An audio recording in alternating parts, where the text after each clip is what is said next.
Ladies and gentlemen, American Jerry and Bulldog Nation, welcome to the Eric Deters Show. Well, Trump had a big shing-ding out the National Doral, where he had a Miami press conference. Short-term excursion. The war's very complete, pretty much. 5,000 targets have been struck. Rising gasoline costs are short-term. It's already going down. Let me see what else. Shield of America Summit on March 7th. He's excited about that. It was a very successful press conference, and as always, he took questions. Speaking of the Iranian conflict, President Trump did say it is way ahead of schedule and very near complete. He also reported 46 Iranian ships are sunk. Like he said, they have no Air Force, they have no Navy, they have no communications. And then the Strait of Hormuz, they are talking about the possibility of the U.S. Navy guiding ships to get through it. He said if Iran messes with any transportation through the the Strait of Hormuz, they're going to get leveled. Iran sleeper cells. It came out that there apparently is Iranian sleeper cells here in the United States waiting to be unleashed. I'm telling you, and I talked about this when I was on 700 WOW radio. Barack Obama, in the interest of diversity and feel-goodness and all that stuff, can you imagine the people that they let infiltrate our government and our country for 8 freaking years? Dignified transfer. The dignified transfer of the 7th Fallen Soldier. J.D. Vance participated, and those are always sad. More on the soldier in a minute. Oil fell 20%. See, it went up. It's already fallen 20%. That's called a very short-term spike. Muslim terrorists in New York have been indicted by the federals, says Pam Bondi. Now, think about that. See, even though if this was a bomb on a Trump person, Biden's Justice Department wouldn't do a damn thing. Remember how they didn't do anything to prosecute anybody going into the Supreme Court justices? It's crazy. Because of the Clintons' recent testimony, it came up again about the Clintons trying to steal White House furniture. If you forgot this, the Clintons literally, now, you got to assume it's Hillary. You got to assume Bill didn't care about the White House furniture. All he cared about was putting the White House interns on the moving truck. So they tried to steal White House furniture, historical furniture, and they had to put it back, bring it back. It's insane. Georgia's teacher that died in that prank, what it was, they were toilet paper in the yard, teacher ran out, tripped, fell in front of the vehicle. The wife, Laura Hughes, 40 years old, they're both teachers at that school. Jason was the one that died, said that it's a long tradition, junior senior. The woman's the one that died. She's the math teacher. The woman died? No, the man died. No, you sure? Yeah, it was the man that died. Yeah, it's the man that died. You got that wrong, Miss Producer. The man died. The wife of the male teacher, said it's a long tradition, junior, senior wars toilet paper. The 5 students prank gone wrong. You slipped and fell, ran over by an 18-year-old driver. To prevent a separate tragedy by ruining students' lives, they all face misdemeanor charges. The drivers face first-degree vehicular homicide. GoFundMe raised over $200,000 for the Hughes family. But you know what? I get it. If this is truly an accident, I would do the same freaking thing. And it's wonderful that wife of that teacher is doing this. That's going to carry great weight with the prosecutor, the judge, and the jury. California teachers, apparently 40% are going to retire. Can you imagine the hell they have to deal with?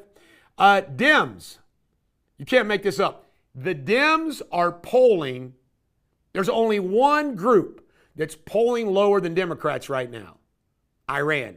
And this is what I'm talking about when you talk about worried about the midterms.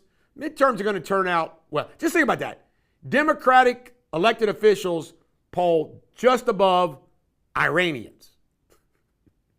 Representative Kevin Kiley out in California, congressman, changed to independent. He's a Republican because he's in a contested race, thinks being an independent helps him the most. Trump gave $1 million to Mike Johnson down at Doral yesterday, so he's got $20 million in his war chest. The 7th man's been identified as that lost his life in Iranian conflict. Sergeant Ben Pennington, 26, Glendale, Kentucky.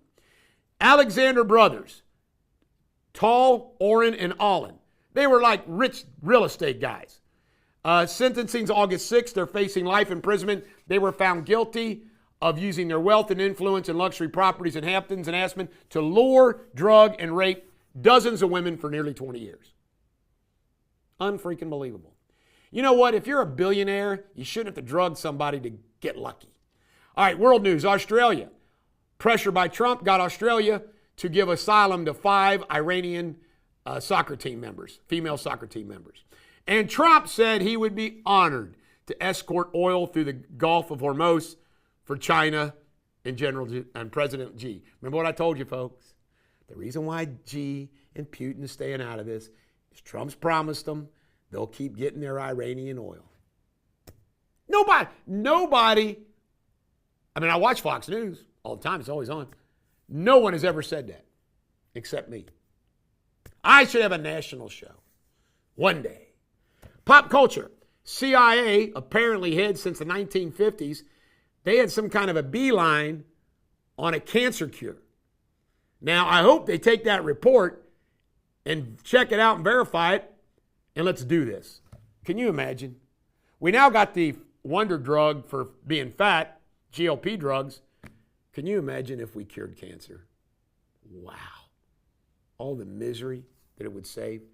Now, this is interesting. Paul McCartney says that Yoko Ono, after John died, had talked to him one time and actually said she thought that John might be gay. That's coming from Yoko. Paul McCartney said, man, he saw him with a lot of women and he never hit on him or anything else. He doesn't believe it was true, but isn't that wild? Yoko. What did John do and say that would make Yoko think that? All right, Richard Burton. I saw this on a reel yesterday, and I said, I got to report this on Pop Culture. On her 40th birthday, you ought to check this out. Before it was cut, it was 241 carats. Cartier cut it down to 69.4 carats. A pear-shaped diamond. It's about this big. About this big. $1.1 million in 1969. In 1978, in a divorce, it was sold to a New York jeweler for $5 million. A portion funded a hospital in Botswana. It was purchased in 1979 by Robert Mouswad, private collection. Today, it's worth $18.9 to over $32 million, priceless. It is a beautiful diamond ring. Boston lead singer Tommy DiCarlo, 60, rest in peace, brain cancer, diagnosed in September 2025 following emergency surgery, brain bleed. This is awful. His vocals for Boston were great. Just unbelievable. Unbelievable.